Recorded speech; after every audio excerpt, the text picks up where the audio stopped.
नमस्कार, मैं हूं रवि कैंथरा। चैनल पर वक्त है उत्तराखंड की खबरों का। बीजेपी मुख्यालय में प्रदेश अध्यक्ष महेंद्र भट्ट ने प्रेस कॉन्फ्रेंस की है।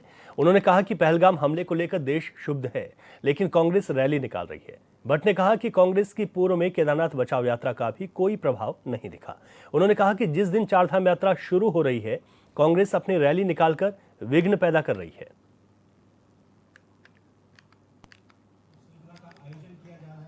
आज देश के प्रधानमंत्री मोदी जी के नेतृत्व में भारत तीव्र गति से विकसित राष्ट्र की दिशा में एकजुटता से बढ़ रहा है। वहीं अपने नकारात्मक रुख के चलते कांग्रेस पार्टी और उनके सहयोगी पार्टियों को अपना राजनीतिक भविष्य चुनने की तरफ खिंचता नजर आ रहा है। यही वजह है कि वे हताशा निराशा में लगातार देश में भ्रम एवं झूठ फैलाने की राजनीति को आगे बढ़ा रहे हैं। कांग्रेस पार्टी की प्रस्तावित संविधान बचाओ यात्रा भी देश समाज को बरगलाना, अराजकता का माहौल पैदा करना, जनता के आत्मविश्वास को कमजोर करने की इसी साजिश का एक हिस्सा है। अभिव्यक्ति की आज़ादी प्रत्येक पार्टी को भी है, अपनी बात रखने का अवसर देती है, लेकिन बेहद दुखद और दुर्भाग्यपूर्ण है कि ये सब उस समय किया जा रहा है जब देश पहलगाम हमले से दुखी और आक्रोशित है। अखिल भारतीय राष्ट्रीय कांग्रेस के राष्ट्रीय अध्यक्ष मल्लिकार्जुन खड़गे और लोकसभा में नेता प्रतिपक्ष राहुल गांधी ने प्रधानमंत्री को पत्र लिखा है, जिसमें उन्होंने पीएम से लोकसभा का विशेष सत्र बुलाने की मांग की। इसको लेकर उत्तराखंड विधानसभा में नेता प्रतिपक्ष यशपाल आर्य ने कहा कि जिस तरह से देश में पहलगाम जैसा कायराना हमला हुआ है, उससे पूरा देश गुस्से में है। सभी दल देश के साथ खड़े हुए हैं, लेकिन प्रधानमंत्री का विपक्ष की बैठक में शामिल न होना बहुत ही दुर्भाग्यपूर्ण है। देखिए, निश्चित रूप से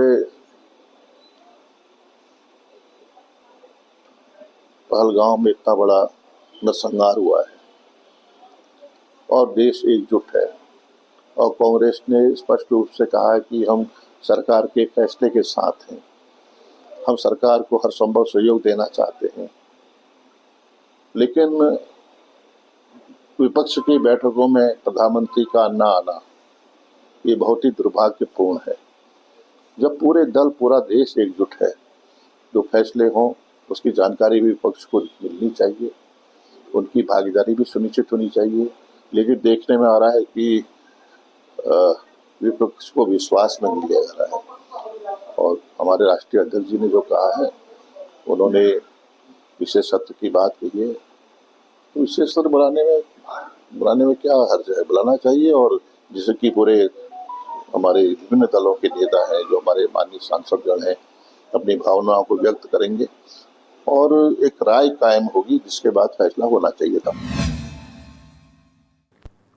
सहारनपुर के देवबंद में पुरानी शमशान घाट की भूमि पर भूमाफियाओं ने कब्जा की कोशिश की है। इस दौरान दबंगों ने वाल्मीकि समाज के लोगों पर फायरिंग भी की, जिससे कई लोग गंभीर रूप से घायल हो गए। इस घटना को लेकर अब देश भर में वाल्मीकि समाज में आक्रोश नजर आ रहा है। भगवानपुर में भारतीय वाल्मीकि धर्म समाज भावाधस भारत ने यूपी सीएम से आरोपियों की जल्द गिरफ्तारी की मांग की है। साथ ही उन्होंने कहा कि वाल्मीकि समाज के निर्दोष लोगों पर पुलिस ने जो झूठा मुकदमा दर्ज किया, उन्हें भी तुरंत रद्द किया जाए। इसके अलावा घायल लोगों को उचित मुआवजे देने की भी समाज के लोगों ने मांग की है।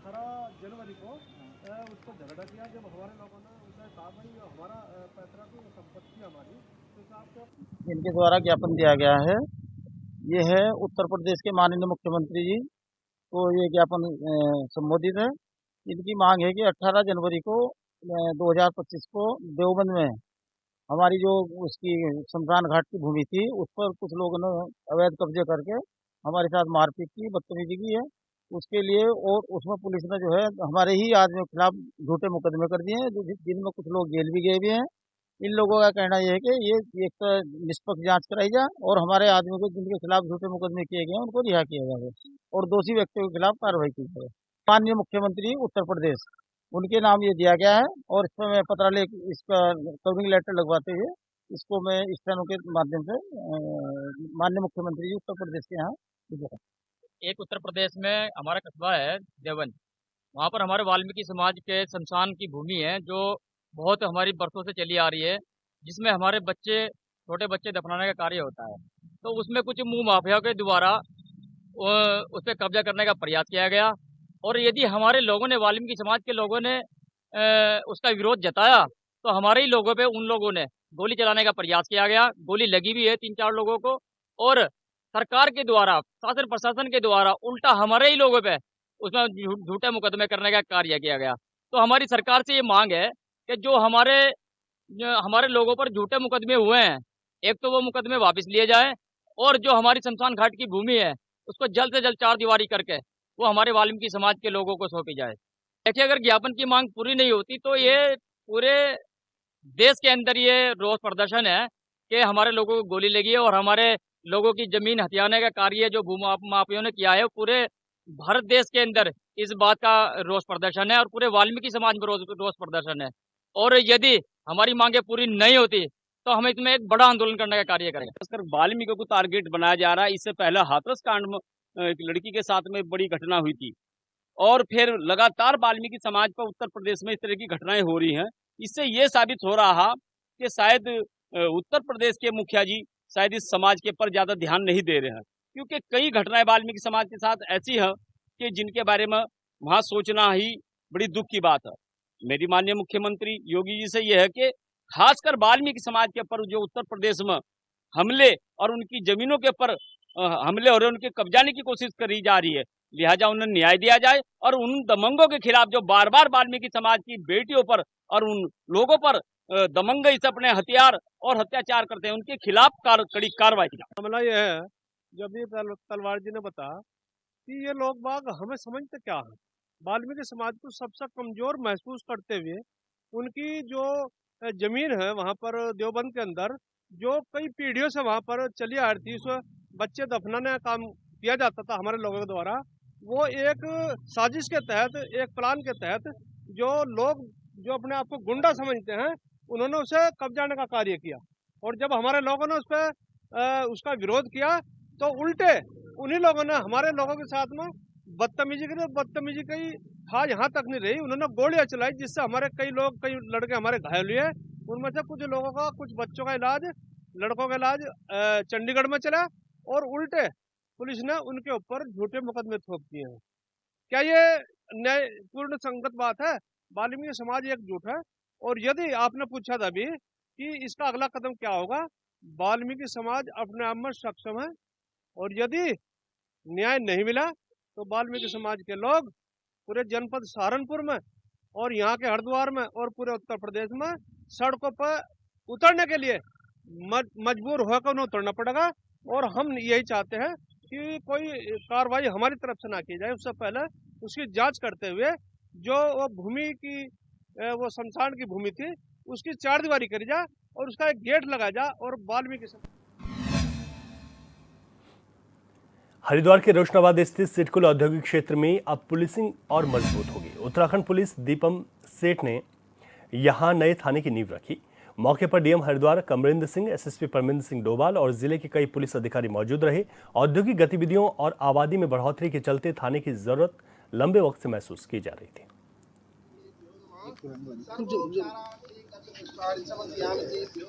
बड़ी आज हम लोग के लिए एक खुशी का अवसर है कि थाना सिडकुल का आज यहाँ पे शिलान्यास किया गया है।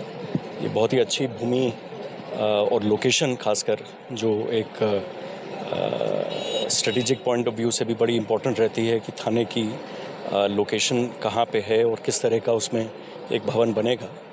तो ये मैं आशा करता हूँ कि जो भूमि का चयन है, इसी के अनुरूप जो निर्माण एजेंसी ने डिज़ाइन इसका किया है, मैंने वो भी आज उसको गौर से देखा है, और इसका शीघ्र कंस्ट्रक्शन एक फास्ट पेस पे मॉनिटर करके कराया जाएगा।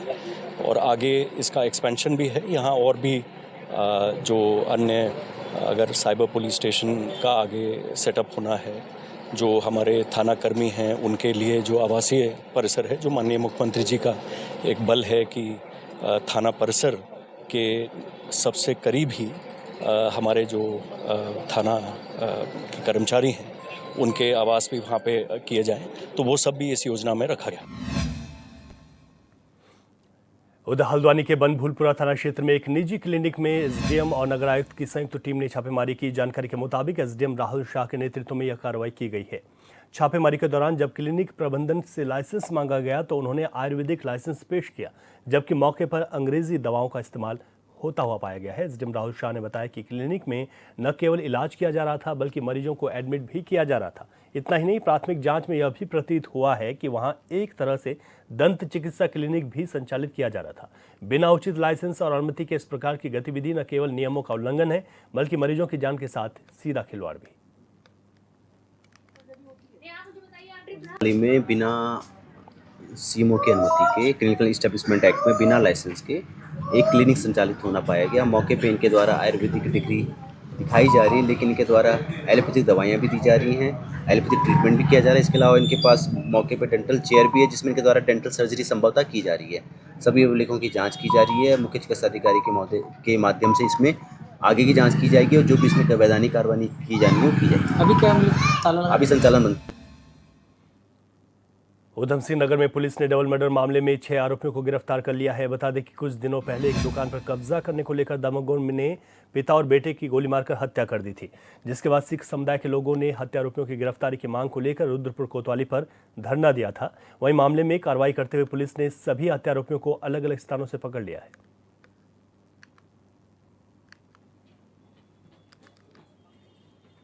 पर पता चला है कि इन सभी लोगों ने जो इसमें हत्या में शामिल थे और वो दुकान पर कब्जा करने के लिए पहले से ही प्लान कर लिए थे और रात को समय चुनकर वो उस समय दुकान तोड़ने के लिए जेसीबी और ट्रैक्टर और कुछ मजदूर भी लेकर गए थे। लेकिन उनको तुरंत जो जिनकी दुकान थी उन्हें पता चला और वो तुरंत वहाँ पर पहुँचे, जिसमें जिनकी दुकान थी उन 2 लोगों की जो पक्ष दुकान पर कब्जा करने के लिए पहुँचा था उसने गोली मार दी। इस हत्या में शामिल अभी 6 लोगों को गिरफ्तार किया गया है, कुछ और शेष हैं, जल्दी उनकी गिरफ्तारी की जाएगी।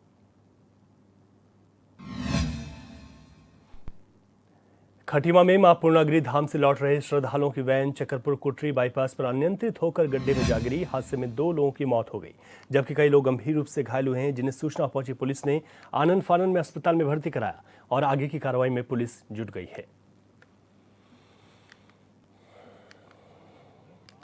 ये जो अभी मैंने पोस्टमार्टम किया है, इसको पुलिस हमारे पास लेकर आई थी सर्वेश देवी और गुड्डू देवी, जिनकी उम्र 55 साल है। मैंने अभी उनका पोस्टमार्टम किया तो उनके सर में चोट लगी है, सर की हड्डी टूटी है और अंदर से कुछ उनके वाइटल ऑर्गन्स भी डैमेज है। हमने पोस्टमार्टम करके रिपोर्ट्स पुलिस को सौंप दी गई है, बाकी बॉडी उनके परिजनों को दी। देहरादून का रहने वाला नदीम झूठ बोलकर 4 शादियां कर चुका है और अब 5वीं शादी रचाने की तैयारी में है। नदीम की चौथी पत्नी का आरोप है कि उसका पति उसे सऊदी अरब ले जाकर बेचने की प्लानिंग बना रहा था। तभी उसने सारी बातें सुन ली और परिजनों को बता दिया। नदीम की तीसरी पत्नी, जो कि रुड़की की रहने वाली है, उसका आरोप है कि शादी के बाद नदीम के रिश्तेदारों ने भी शारीरिक रूप से उसे प्रताड़ित किया, जिसके बाद पीड़िता ने पति के खिलाफ मुकदमा दर्ज करवाया, लेकिन अब तक पुलिस की ओर से कोई कार्रवाई नहीं की गई।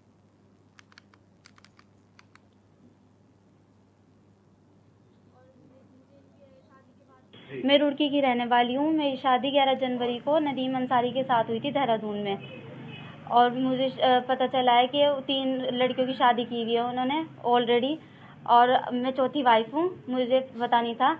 और उनके केस चल रहे हैं 2 लड़कियों के, जो ऑलरेडी उनकी शादी हो रखी है। वो देहरादून के रहने वाले हैं। शादी के बाद मुझे पता चला है कि मेरे साथ मारपीट भी की, बहुत ज़्यादा मुझे मारने की कोशिश की, मुझे डिटोल तक पिलाया, मुझे जला के मारने की भी कोशिश की। और फिर शादी के बाद मुझे ये भी बोला लड़के ने कि तुझे ना छोड़ूंगा ना रखूंगा।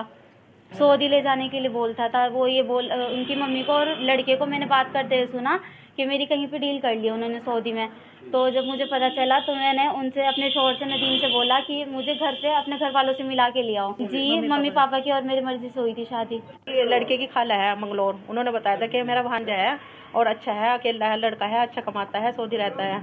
हमें ये नहीं मालूम था ये ऐसे ऐसे परेशान करेंगे, इस तरह से वो करेंगे। लेकिन हमें अब उसमें मार्च में पता चला है इनकी हकीकत का। फिर हम मतलब इनके सब वो देख वही रिश्तेदारों में गए और जो पहली वाइफ है उनके बारे में पता किया हमने, और सबके मतलब प्रूफ हमारे पास सब कुछ है। मैं चाहती हूँ मेरी बच्ची को इंसाफ मिले। जी, पुलिस में, एसडीएम के सब जगह तहरीर दी, मैंने रजिस्ट्री कराई, लेकिन अभी तक कोई वो नहीं है। हेल्पलाइन में 3 तारीख भी लग चुकी है, लेकिन वहाँ पे भी कुछ हुआ नहीं। और वो बाहर जाने की सुराग में है कि वो किसी तरह बाहर चला जाए। मैं चाहती हूँ वो बाहर ना जा पाए। वो सऊदी रहता है ना, वो ये चाह रहा कि यहाँ से मुँह होकर बाहर चले जाऊँ। और 5 भी देखते फिर रहे वो अब।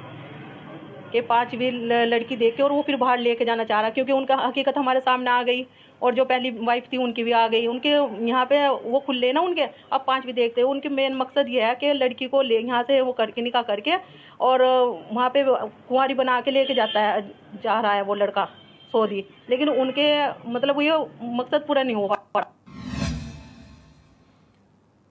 राजधानी देहरादून में ट्रैफिक जाम की समस्या हर दिन विकराल रूप लेती जा रही है। कभी शांत और सुगम शहर की स्थिति यह है कि ट्रैफिक के कारण अब जूझ रहा है। शहर की सड़कों पर दिन भर वाहनों की लंबी कतारें हैं। खासकर दफ्तरों और स्कूल कॉलेजों के समय गाड़ियां दौड़ती नहीं बल्कि रेंगने लगती हैं। इस रिपोर्ट में देखिए।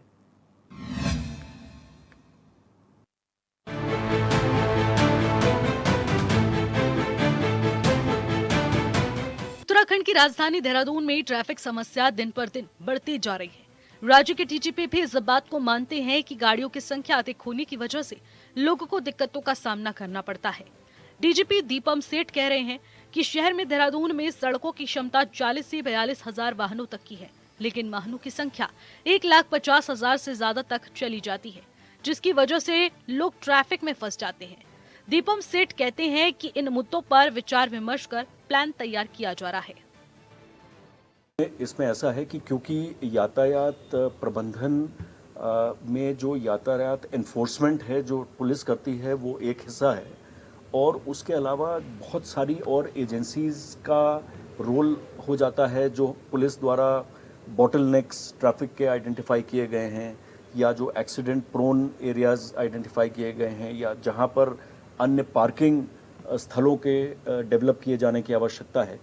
तो ये जो अध्ययन हुआ, जो आज जिस पर प्रस्तुतिकरण भी हुआ और विचार विमर्श हुआ, कि जो ट्रैफिक फ्लो है लगभग अगर हम देहरादून की ही बात करें तो यहाँ के एक सर्वे के अनुसार यहाँ का जो क्षमता है, यहाँ के सड़कों की वाहनों की जो संख्या है वो करीब 40 से 42 हज़ार है, जबकि औसत इसके 4 गुना 1,60,000 62,000 वाहन जो है पीक डेज पे या जो बिजी डेज हैं उन पे हो जाते हैं।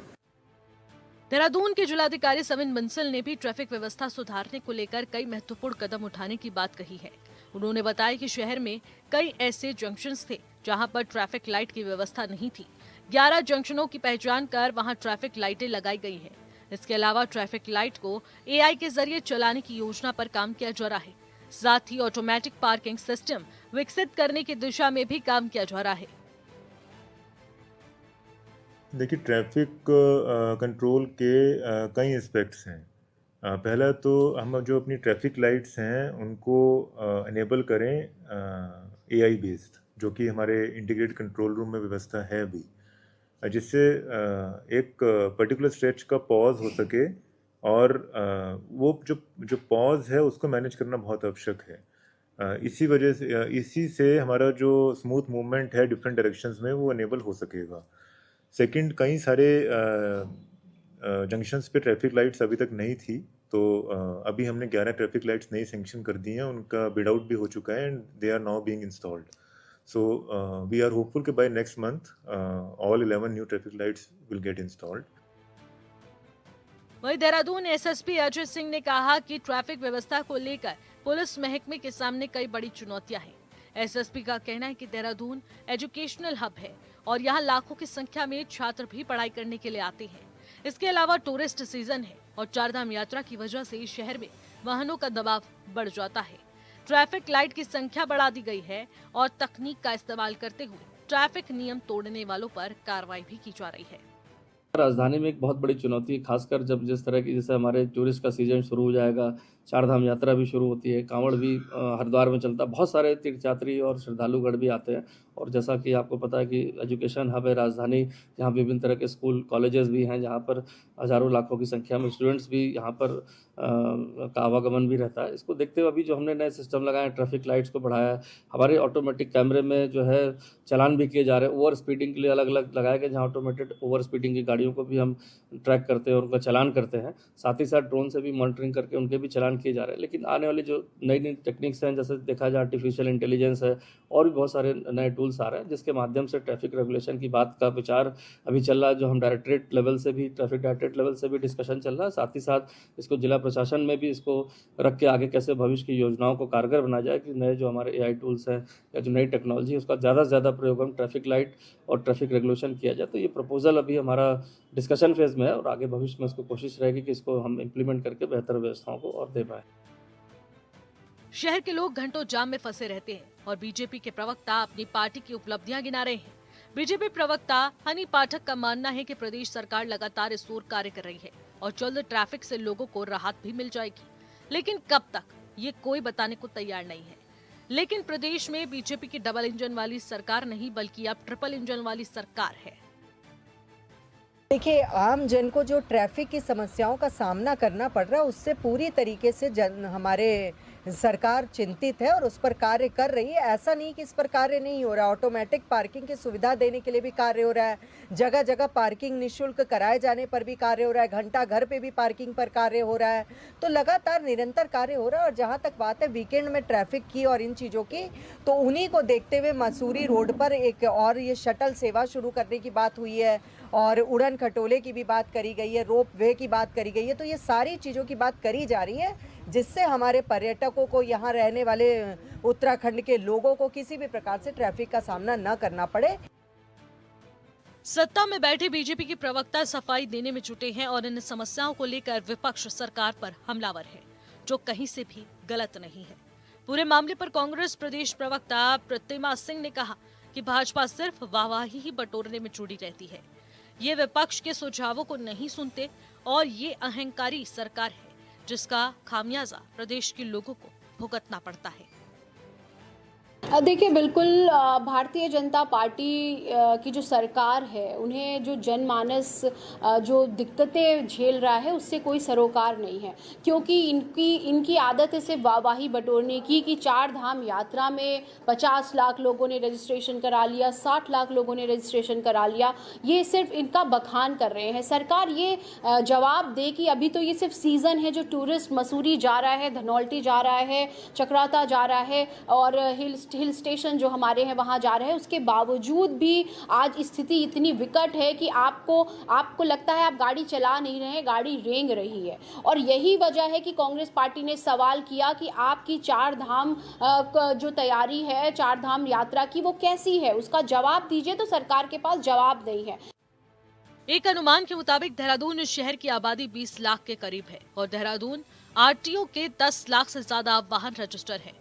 जाहिर है कि जाम की स्थिति तो बनेगी। देहरादून की ट्रैफिक समस्या अब केवल एक ट्रैफिक पुलिस या प्रशासन की चुनौती नहीं है, बल्कि ये शहर के समग्र विकास से जुड़ा बड़ा विषय बन चुका है। यदि समय रहते इस दिशा में ठोस कदम नहीं उठाए गए तो ये समस्या न केवल लोगों की दिनचर्या को प्रभावित करेगी, बल्कि शहर के पर्यटन और शैक्षणिक महत्व को भी नुकसान पहुंचा सकती है। देहरादून से योगेश आर्य की रिपोर्ट।